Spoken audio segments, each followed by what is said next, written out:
I apologize for this being last minute, but I do truly appreciate everybody rushing over here to get this. We weren't anticipating this to be released today, so as much of a surprise to me as it is to you, we were excited, but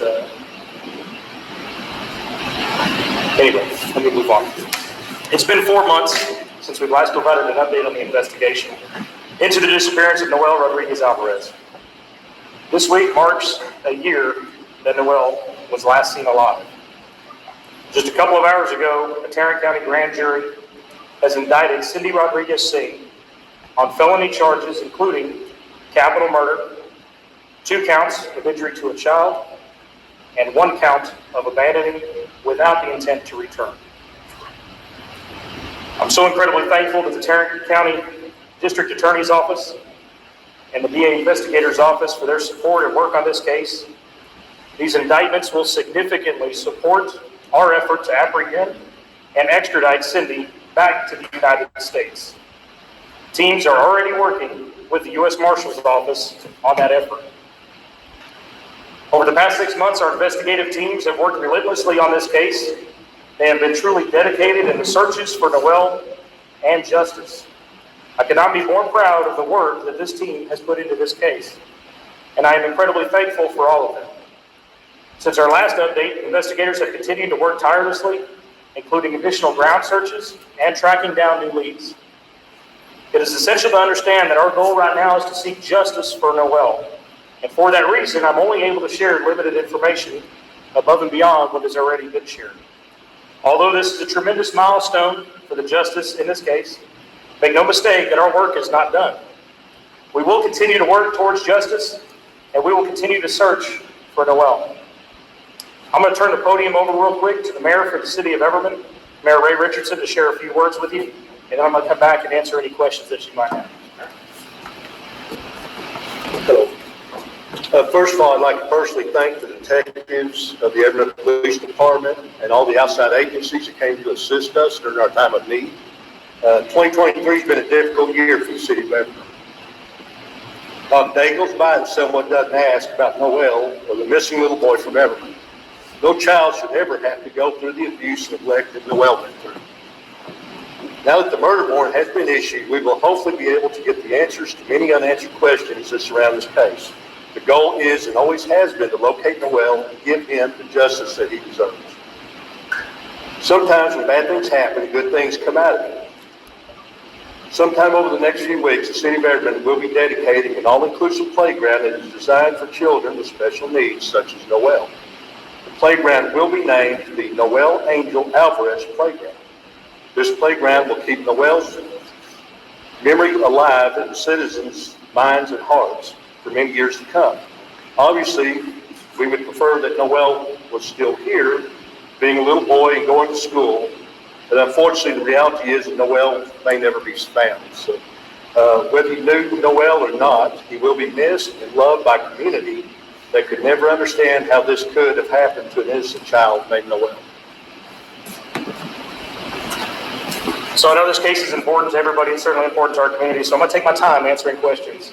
And you may have quite a few, so we'll take our time. And I know it's been a while since we've updated, so you may have to backtrack. So we'll take our time and go. Go ahead, Dave. Can you talk about what additional evidence was told to the grand jury that maybe we were not privy to? Because throughout this process, it seems like there was a lot of stuff that you're looking for that you may not have gotten, as far as what the cadaver dogs may have hit on, may not have hit on. What additional information were they presented that maybe has not been released up to this point?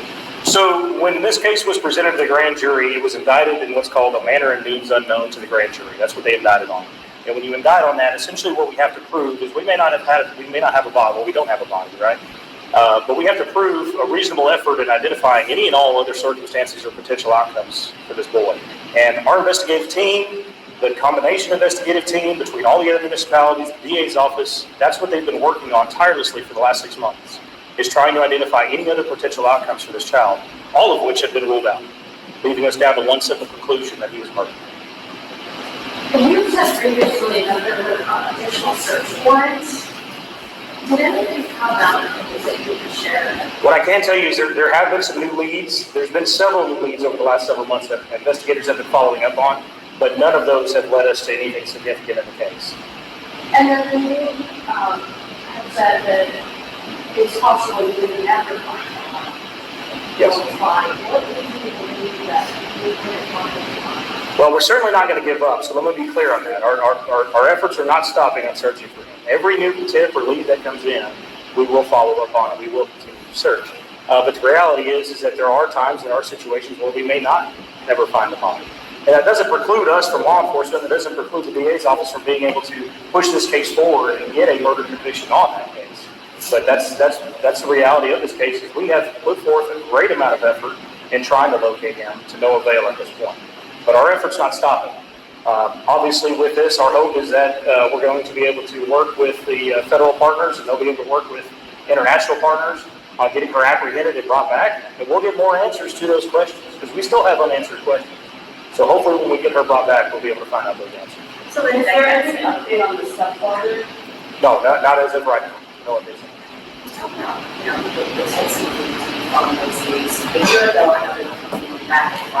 Yes.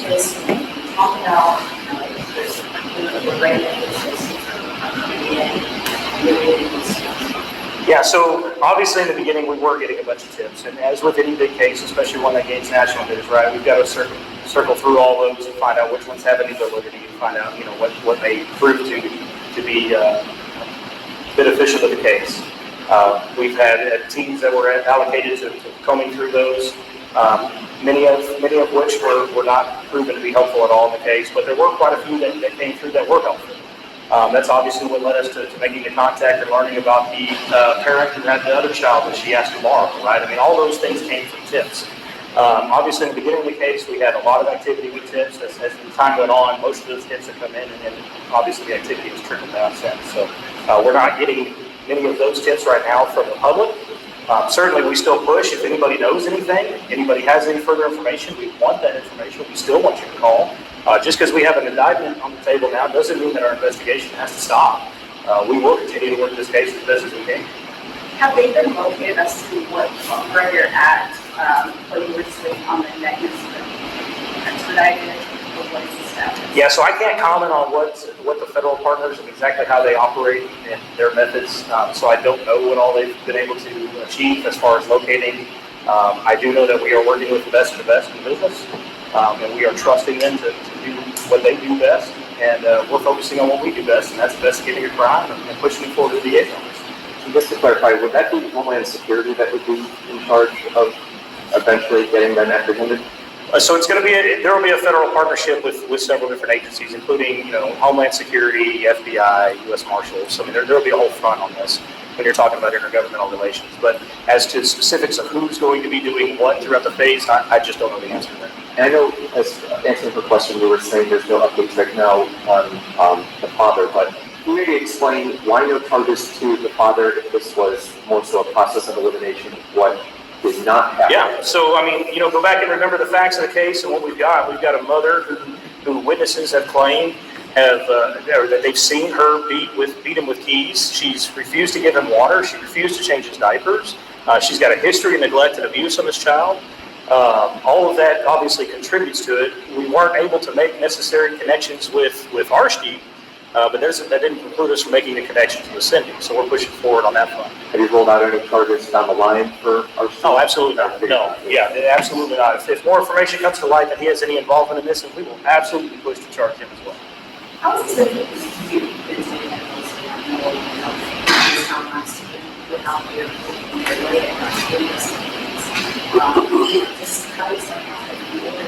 Well, yeah, I was going to say it's not just me. I mean, there's a whole team. I'm the face of this, but there's really a whole team behind me that's doing all of the work, and it's been extremely emotional. Today is emotional for many of us. I mean, this is a rewarding part of the investigation where we feel like our work in this effort is finally paying off, and we're able to find some justice for Noel and push towards that finish line. But at the same time, it also confirms our biggest fear, right? And so we've got a whole mix of emotions, all of us. So we were very glad and very thankful to the DA's office today for being able to take this and succeed with this.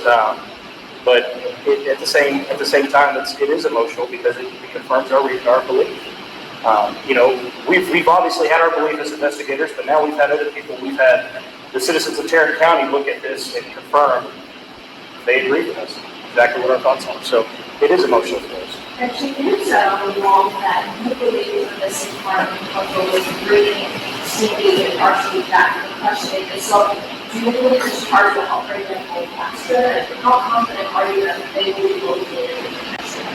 Yeah, no, I firmly believe that this will help that process of getting them apprehended and brought back. If you recall, the only previous warrants that we had that were felony warrants for the abandoning and endangering a child, and now we've got 4 indictments. There's a difference between issuing a warrant and issuing an indictment. Obviously, when we issue an indictment, not only are we saying that the police believe this, but also the Tarrant County DA believes this, and now citizens believe that there's enough evidence to charge them with it. So you're really bringing a multitude of factors to the table to warrant them making that arrest and ultimately turning him over to us. So it certainly does help us in that front. It adds additional charges on top of what was already existing. And we do look forward to the apprehension of her. I can't wait till they get her and bring her back. And I am very hopeful.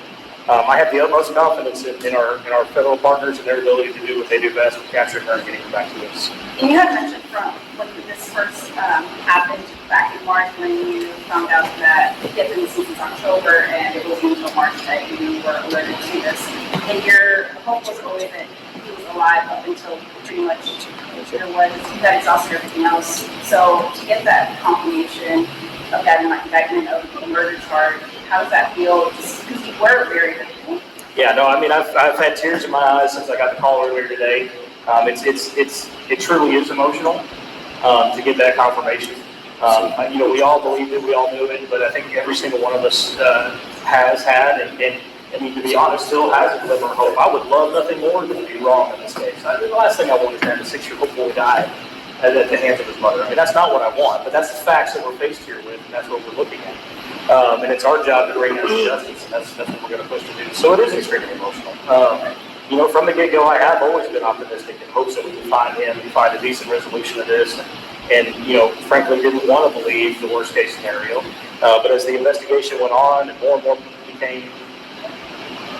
came up front about her, how she treated this boy, and all the sad things that Noel had to endure in his life, it just continues to solidify that our belief that he's dead and she murdered him. There's no doubt in my mind. Can you tell us those 4 indictments again? Yes. So, capital murder, 2 counts of injury to a child, and 1 count of abandoning without the intent to return.